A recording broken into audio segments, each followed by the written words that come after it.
Years ago, I was at this park with this little kid and his mom, and he's playing in the playground and stuff, and this 18-wheeler pulls up on the other side of the park and parked to have a rest or just get out of his truck from driving or whatever. So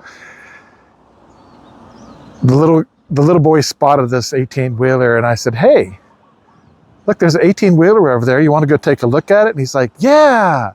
Now, like a lot of little boys are his age, he's probably 7 or so, 6 maybe. You know, he's into the trucks, he's into the big machinery, things like that. So he was excited. So we're walking over there, and he's just, his eyes are getting bigger, his smile's getting bigger the closer we got. So as we're heading over there, I said, "Hey, how many wheels does an 18-wheeler have?" And he goes, 13, without hesitation. And I was like, "Really, 13? He goes, "Yeah." And he was so proud of himself that he knew how many wheels were on an 18-wheeler. And I'm trying not to laugh. And maybe not very good at it, but I was like, "Really, 13 wheels on an 18-wheeler truck?" And he goes, "Yeah, 13. I said, "Okay, well, let's go take a look at the truck, and then we can count the wheels to see how many there are." And he goes, 13. So we go over there, and he's checking out the truck, and the driver comes over to us, and we said, "Yeah, he loves the trucks and stuff like that, so we want to take a look at it if that's okay with you." And he goes, "Oh, yeah, sure, no problem." And also said, "We're here to solve a mystery because we asked him how many wheels are on an 18-wheeler truck, and his answer was," "What's your answer?" 13. So the truck driver is cracking up. He goes, "Okay, great." So anyway, so we're all walking around the truck, and the little boy is counting the tires, 1, 2, 3, 4. So we get all around the truck, and there's 18 wheels on this truck. And so we're like, "Well, how many wheels did you count?" And he says, 18. And so how many wheels are on an 18-wheeler truck then? He goes, 13? Wasn't so sure now. And it's like, "Do you want to count them again?" He goes, "Yeah." So we went around the truck again. They counted all those wheels again. There's 18 wheels. And the poor little guy, he's having troubles. This does not compute, because in his head, he was so sure that an 18-wheeler truck had 13 wheels on it. And now the proof was in front of him, and it's just, he didn't want to accept this thing that he thought was a fact and that it's different. And it was so tough, and it was so comical and just really special and cute as can be. But it was a difficulty. And I'm reminded of it now. Sometimes I see an 18-wheeler go by or parked at the side of the road. It makes me think about that moment, which is just really cute and adorable. But also, as humans, sometimes we get really stuck on these notions that we have in our head, premises that we've held for a while, things you might have heard or we've done the math on, or things that we have held on to as a notion of something that we really have a vested interest in, and we want it to be a certain way. And so in our head, we just lock down on this idea of what we want or the way we want something to be. And it's really hard to let go of that sometimes and embrace truth. And sometimes that is just, it's the craziest thing, because as humans, we can alter facts, we can rationalize, we can justify, we can lie to ourselves about things, we can accept things in ignorance. Sometimes we just don't know, and sometimes we can make ourselves blissfully unaware, but we can get to a point sometimes that if we're confronted with the actuality of something, or the truth, or something that's beyond what our beliefs have been, or something we've had a vested interest in it being a certain way, and where that is not necessarily so, or it's not, or we're faced with those facts, it can be really tough to adjust to that. And sometimes we will fight it vehemently. And why? It's not such a big deal to say, "Oh, I was wrong," or "I was incorrect," or I thought I was mistaken in what I thought, and to adjust.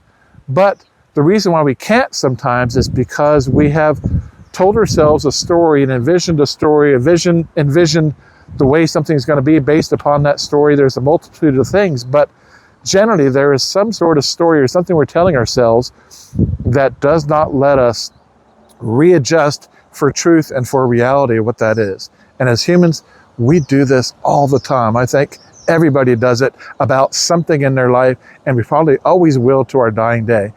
And it is the darndest thing, isn't it? Because we get that spot sometimes where we just want to go la la la la la la la and not accept what is being told us or cover our eyes. We don't want to see it. We don't want to know. No. And it is the craziest thing. And honestly, stepping back, it's as cute and adorable and laughable as that little boy with looking at a 13-wheeler truck, counting up all the wheels and realizing, okay, an 18-wheeler is actually a 13-wheeler is actually, wait a minute, I'm getting that all messed up now. An 18-wheeler truck actually has 18 wheels, not 13.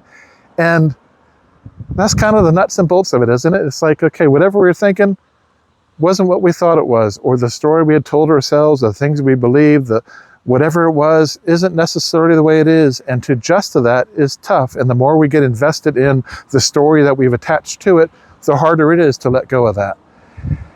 And, you know, it's a good thing to keep in mind. I know I've had to do this many times in my life, and I'm sure still will. And I try to be less rigid and more flexible and more open to truth, more open to understanding, more open to change. As I get older, and I feel like I'm doing good on that, but every now and again I come across something and it's like, resistance, there's a resistance here. You want to get defensive, you want to shut things down, and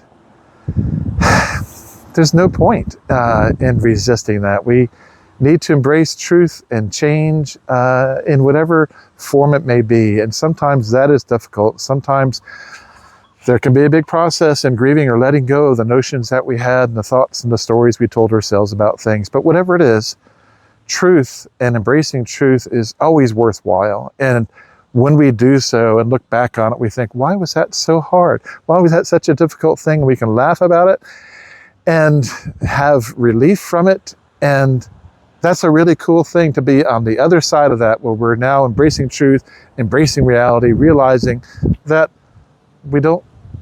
we're not any less of ourselves because we have changed. It doesn't matter if we're mistaken. It doesn't matter if we weren't correct. What matters is the here and now, what's actually real, what's actually true. And yeah, we can laugh at the cute little child inside of us that is mistaken about 13 wheels on an 18-wheeler truck, and just embrace the world of 18-wheeler trucks. What a fun little thing though, right? It's such a little lesson that I often see, and it cracks me up, and then I remind myself of what a cool lesson that is. And that's a beautiful thing about being human and life, is being able to learn, to grow, to have these little moments of clarity and inspiration, and just the ability to see things with different eyes. That's really cool. Anyway, I'd be really curious if you had experiences that are like this in your life, where you've had to alter and change, and the resistance that you had and how hard that was. I think this journey through life is a pretty fun one, and I love being able to share experiences with other people, and just to see other perspectives and other things that people have gone through very similar to my own. And that's just really fun and cool and fascinating sometimes. And boy, every little bit just seems to help more in that, hey, we're all human. We're all little kids driving these adult bodies around. And that's awesome. So anyway, share if you will. Appreciate you being here. See you on the next one.